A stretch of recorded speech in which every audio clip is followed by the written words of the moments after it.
Okay, continuing chapter 2 review guide. It says the following triangles and rectangles are similar, therefore their sides are proportional. So if they're similar, that means that side AB is congruent to side EF, BC is congruent to FG. Unfortunately, these are not labeled, but I'm going to label them for you. We'll call this A, B, C, and this is E, F, G. You could tell by the sides, these sides would go together, the bottoms would go together, and so forth. So if I have side 8, that's going to be compared to side x plus 10. And then I have side 3. That could be compared to side x. It doesn't matter which two sides you pick, just pick 2. Here, it's saying 8 times x is equal to 3 times x plus 10. It's going to be 8x equals 3x plus 30. So we get 5x equals 30. So x equals 6. Now it says solve for each equation for x. Show the work to receive credit on test. It says find the missing sides. So if it's 3, 8, and 5, and x is 6, go back and make this 16 then. And this side 10, and this side 6. So it's just you doubled all the sides. Yep. All right, here's the absolute value portion. It's saying absolute value is a distance. So your distance is 10. If your distance was 10, you could have been 10 on the number line or negative 10. So you're always going to set up 2 equations. When you do that, it means x could have been 4 and x could have been negative 8/3. So what number times 3 minus 2 would give you a distance of 10? So what number will create 10 and negative 10 to give you a distance of 10? 4 and negative 8/3. Here it's saying your distance is 4. So the stuff inside could have been 4 or it could have been negative 4. Because to get to 4 in a number line, that's 4. And to get to negative 4 in a number line, that's 4. So it could have been 5 or negative 3. Your distance is negative 10. You can't have a distance of a negative 10, so there's no solution. Here, your distance is 11, but not really because you have this 3 in the way. So you move 3 to the other side and say, oh, okay, now my distance is 14. Therefore, I could have been the number 14, or I could have been the number negative 14. Therefore, what would x have to be in order to get that distance?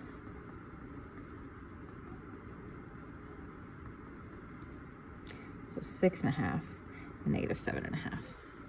Here, our distance is 4. Well, not really. We have to get rid of this 1 by subtracting it because it's addition currently. And then we're multiplying by 3, so we have to divide both sides by 3.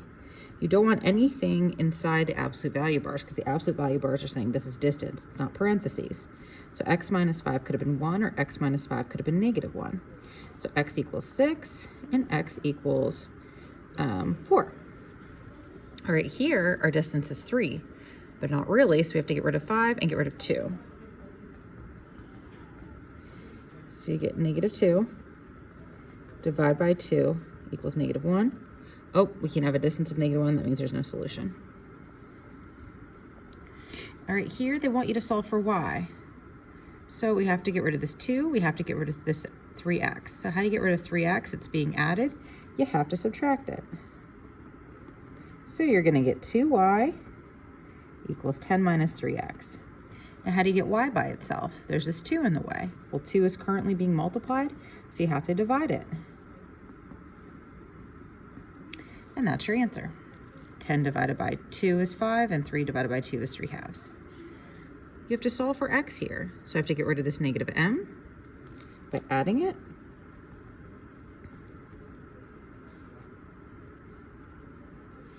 And you have to get rid of this b by dividing it.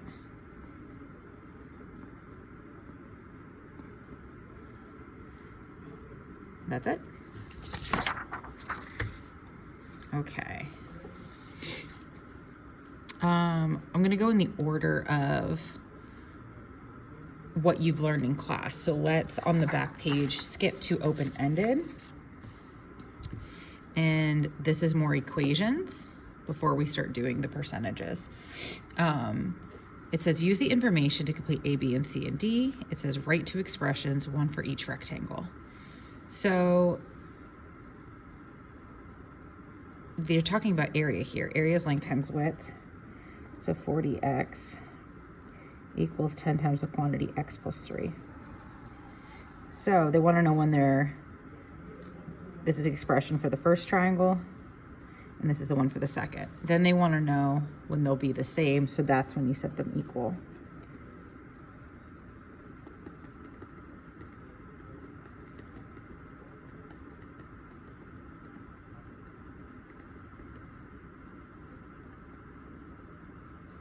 And x is 1. It said if x is 1, then what would the areas of the triangle be? Well, if the area of the triangle is 40x and x is 1, 40 times 1 is just 40.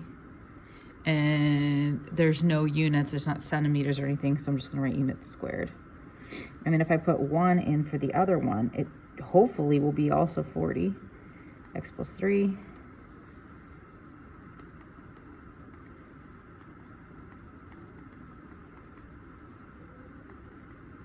And it is. All right. It says, use the information given below. Gavin buys a record player for $125 at a local store. The record player has been discounted by 20%. Calculate the discount and the sale price. So there's two ways you can do this. You could say, well, there's a bunch of ways you could do this. So we've done this with proportions and we've done this with just multiplication. We've said, so way one is if you're discounted 20%, that means you're paying 80%. So you could say, all right, I'm paying 80%. What do I get? And just put that in the calculator. So that's a simple way to do it.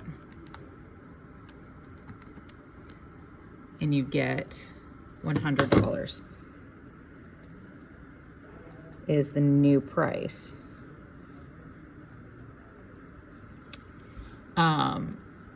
What you could say what the discount would be is 125 times 0.20. That's the discount you're getting. So you can think about it logically. If the new price is $100, that means your discount is 25. So you could just write 25, or you could say, okay, I have $125 times 0.20. That's 25. And that's the discount, you could say. Another way to do it is we could do the proportion. You could say your 100% is your 125. You want to know 20% of 100, what was the discount? And you'd cross multiply. You'd say 100 times x is 100x. You'd say 20 times 125 is 2,500. Divided by 100 is 25. And you're like, well, that's a lot more work. Why would you do that? Well, if it's something simple like this, you know to use this, great. But sometimes we have, what is 20% of this, or find 20% of this total price, or what percent of this would be this. When we have all these situations, proportions help us to figure out what we're actually trying to find. So we've had more complicated problems, and I've just told you guys, use a proportion every time so it's not confusing whether to use this or a proportion. If you use a proportion every time, no matter what the question's asking you, you can figure it out. So that's why I've had you do multiple ways. So if I'm trying to pay for 80%, you could do it this way as well and say 100x equals 125 times 80, and that's 10,000. That means you're paying $100. Oops. Okay. Then it says, so either one. Then it says calculate the final price if the sales tax is 6%. So if your new amount, so if it's 6 out of 100 is your percent, and your new amount is $100, then it's kind of obvious what that tax amount is. It's $6. So 100 plus 6 is $106.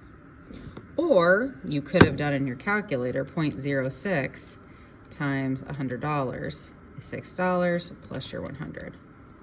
Okay. So there's easier ways to do these things, and as you get more comfortable, I will show you shortcuts, or maybe not showing you as much work to get it. Okay. So would the final price be different if the tax was added first and then the discount was applied? Show all work and explain. All right, so let's go back to $1.25 or $1.25, $125. What's 6% of that? So 6% is $7.50. Don't mind that. So it'd be $132.50 with taxes.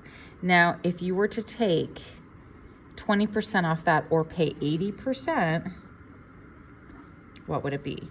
So you could say $132.50 times you're only paying 80%. That's $106. Did it change it at all? Nope. Because it's all multiplication.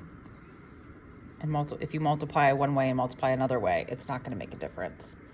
Okay, so those are the open-ended questions. I'm going to post this video and then I'm going to make a part 3 for the other proportions because it's going to take a little bit of time to put all these down.